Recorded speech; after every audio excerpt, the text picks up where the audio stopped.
हरिओम. गंगा दशहरा उत्सव विशेष मालिकेमध्ये आपण पाहत आहोत भारतातल्या काही सरोवरांची माहिती. आजचं सरोवर आहे त्याचं नाव आहे सांबर किंवा सांभर सरोवर.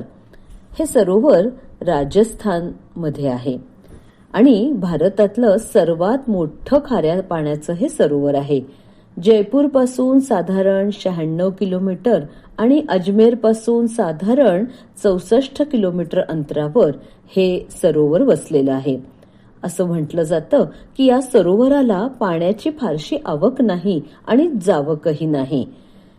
मेंढा, रूपनगर, खांडेल आणि कुरियन या नद्यांचं पाणी पाटाच्या मार्गाने या सरोवरामध्ये आणलं जातं आणि त्याचाच काय तो जलसाठा या सरोवरात आपल्याला बघायला मिळतो.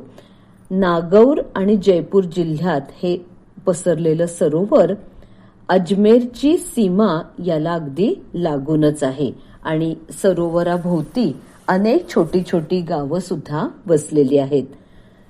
साधारणपणे 35 किलोमीटर लांब असलेलं हे सरोवर याची खोली मात्र वेगवेगळ्या ठिकाणी वेगळी वेगळी आहे आणि पुढे त्याची माहिती येणारच आहे की मीठ निर्मितीसाठी हे सरोवर 2 भागामध्ये विभागलेलं आहे.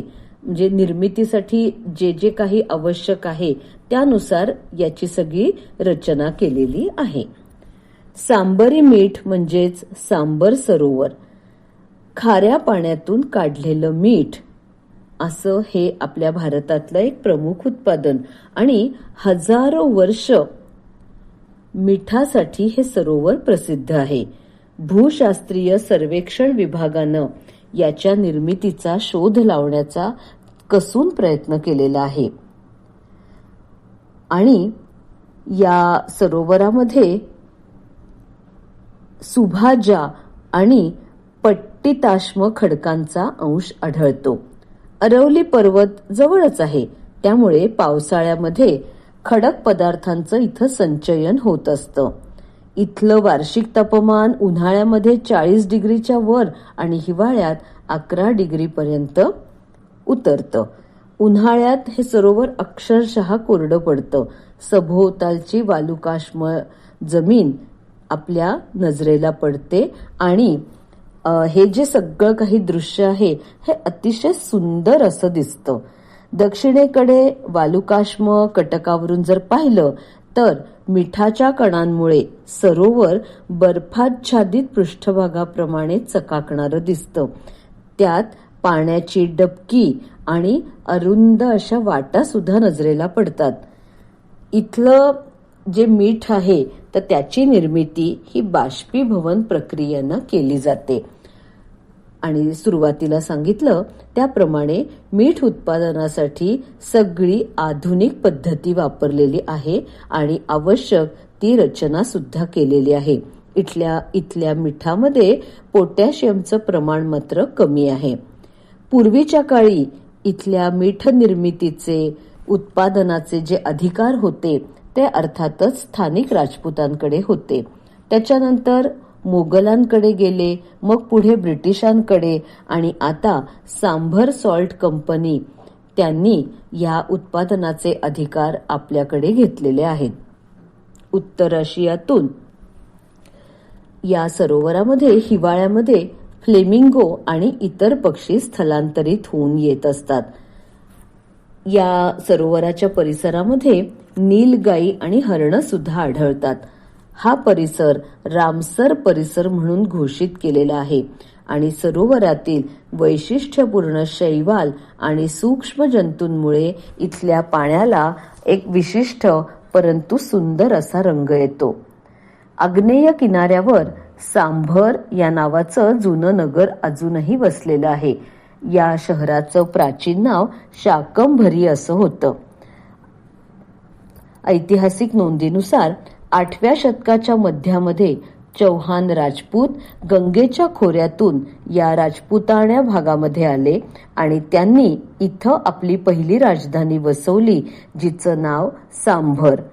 आता पौराणिक आख्यायिकानुसार शिवपत्नी अर्थातच शाकंभरी हिनं दाट जंगलाचं रूपांतर रुपेरी मैदानामध्ये केलं. म्हणजे चांदीच्याच जणू काही तिथे खाणी तिने निर्माण केल्या. परंतु स्थानिक लोकांनी त्यावेळच्या देवीकडे पुन्हा एक वार प्रार्थना केली. त्यांचं असं म्हणणं होतं की या चांदीच्या म्हणजे लोभापायी, धनलोभापायी आपापसामध्ये इथं विनाकारण युद्ध माजतील आणि हे सामाजिक जीवनासाठी हितकारक नाही. त्यामुळे या सरोवराचं खाऱ्या पाण्यामध्ये पुन्हा आपण रूपांतर करावं. देवीनं अर्थातच त्यांची ही विनवणी, त्यांची प्रार्थना मान्य केली आणि ह्या सरोवराचं रूपांतर खाऱ्या पाण्यामध्ये झालं. सांभर, शाकंभरी अशी ही शब्दाची व्युत्पत्ती आपल्याला पाहायला मिळते. आणि जवळजवळ 8व्या शतकाच्याही आधीच्या काळामध्ये ही जी शाकंभरी देवी आहे तर तिचं इथं मंदिर अस्तित्वात होतं आणि चौहान राजपुतांची ही रक्षण करती देवी होती. त्यांची ती कुलस्वामिनी म्हणून पूजली होती. महाभारतामध्ये सुद्धा या सरोवराचा उल्लेख आढळतो आणि हा उल्लेख असा आहे की ययाती आणि देवयानी यांचा विवाह या परिसरामध्ये झाला होता. इथंच देवयानीचं मंदिरही आहे आणि एक छोटा तलाव आहे. त्याचं नाव सुद्धा देवयानी तलाव असंच दिलेलं आहे. अशा रीतीनं आपण जर बघितलं तर भारतातल्या प्रत्येक ज्या नैसर्गिक ज्या काही गोष्टी अस्तित्वात आहेत तर त्या प्रत्येक गोष्टीला काही ना काहीतरी पौराणिक संदर्भ, आख्यायिका जोडलेली आपल्याला पाहायलाच मिळते.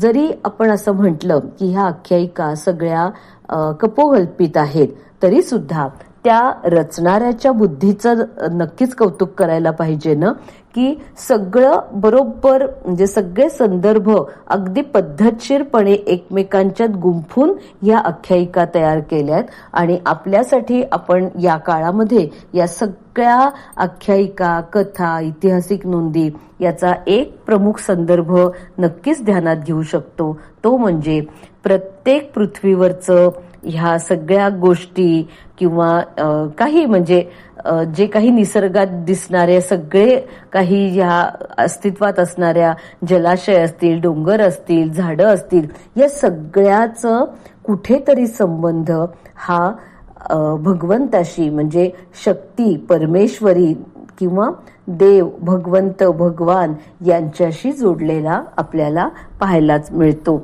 आणि हीच तर आपली संस्कृती आहे, हीच तर आपली भारतीय सनातन परंपरा आहे की आपण एका त्या परमेश्वराचं अस्तित्व मान्य केलेलं आहे आणि ही सृष्टी ह्या परमेश्वरानेच निर्माण केलेली आहे. त्यामुळे जळी स्थळी काष्ठी पाषाणी त्याचं अस्तित्व हे असणारच असणार. हर गंगे भागीरथी, जय गंगे भागीरथी.